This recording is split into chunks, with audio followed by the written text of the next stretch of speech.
Populiariausi pagalvių užpildai yra vilnos ir pūkų.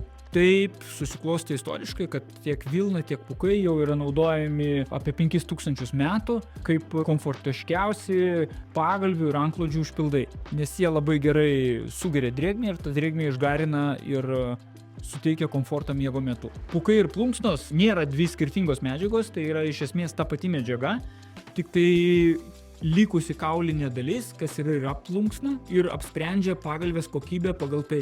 Kuo mažiau lieka kaulinės dalies plunksnoje, tuo daugiau skaitosi, kad tai yra pūkinė pagalvė.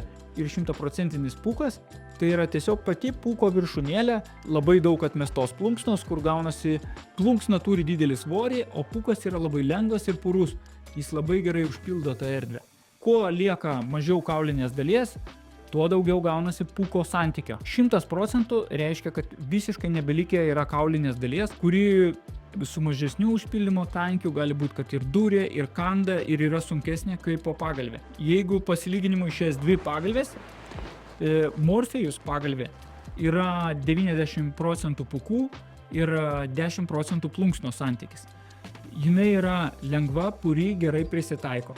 Selenė jau būtų 3 skyrių, 100% pūkų pagalvė.